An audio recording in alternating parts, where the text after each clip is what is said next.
oh, well, it doesn't matter if you're not understood. Logically, I understood that. To actually implement that, I was not doing it because whenever I was not understood, or at least would try, there would be an anger or there would be a frustration, and I would let it sit with me. Well, they just don't understand my pregnancy. They don't understand my feelings. They don't understand this. So it forced me or reinforced to me that I just have to pull away. So again, the loneliness parts was my accountability of pulling out, but also just grace and grace. I didn't have the words. I didn't know what to do once again to properly cope. So point in that is anybody who's experiencing any type of loneliness, any type of heaviness, whether it's your mind, whether it's pregnancy, whether it's job changes, whatever the case may be, there is a level of, yes, having to sit by yourself and acknowledge deep, heavy rooted emotions, but you don't necessarily have to do that alone.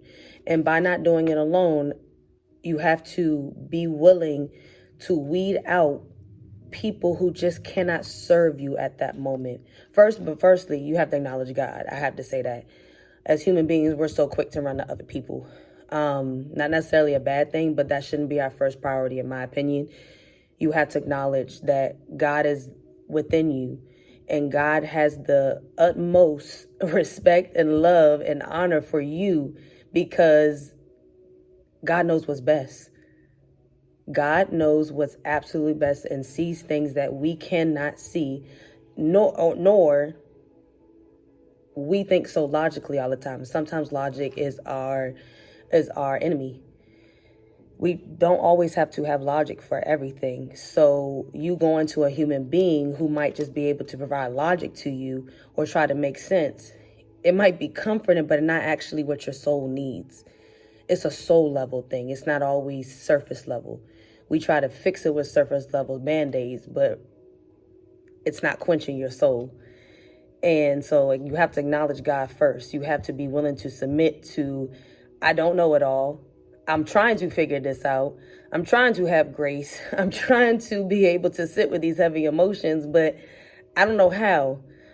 Now, going to human beings is a good thing because can be beneficial because now you're having to at least have somebody be in your presence. But that person has to know how to sit with you. A lot of times, and I'm guilty of this, somebody just might be venting or trying to formulate words on how they feel, but you're trying to interject your own opinions. You're trying to you project what experiences that you know, or you project what you think you should be saying. I can't label that a good or bad thing. It's just human, but it's not always helpful.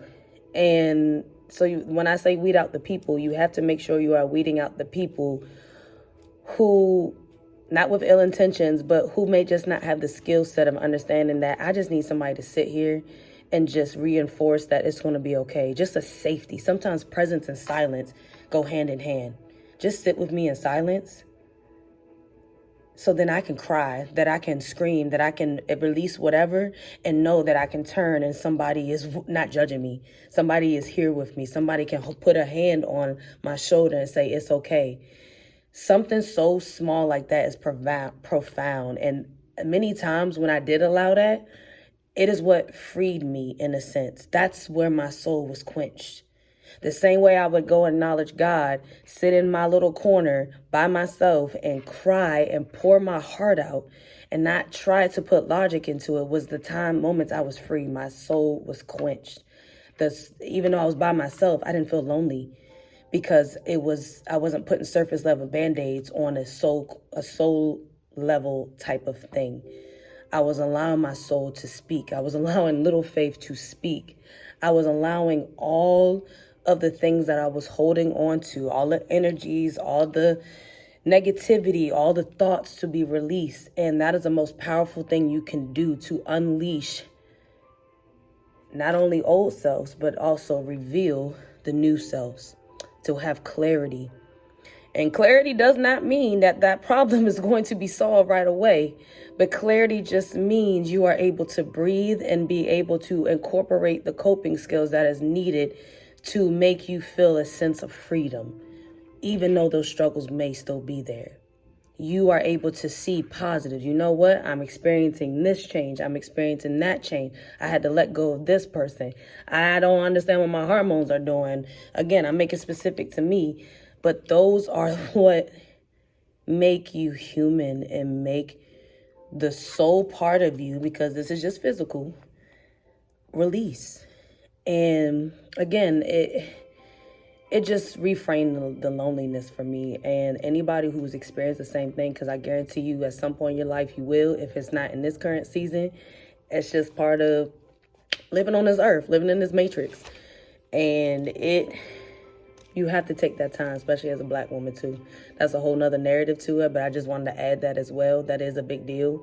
But those were kind of the biggest things that I wanted to talk about. Marriage shifts, growing up in that aspect, pregnancy.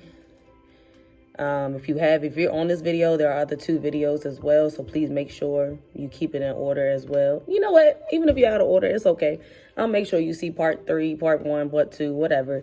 But I just appreciate and pray that somebody's going to be able to receive this. Actually, I do know, humbly speaking, somebody's going to be able to receive this and be able to apply it to them and be able to do the steps that is needed for them to have a sense of freedom, have a sense of purpose, to acknowledge your younger selves, to do what is needed for you in order to shed, to evolve and to shed. That's a duality thing. So that's all I got for you. Appreciate y'all patience as I let go of these videos. Yeah, I was going to do my Elevate to Motivate fancy thing, but I'm just here to speak. That's it. Just here to speak. Love on y'all, because that's what we are here on this earth for. So, yeah. Deuces, y'all. Until next time.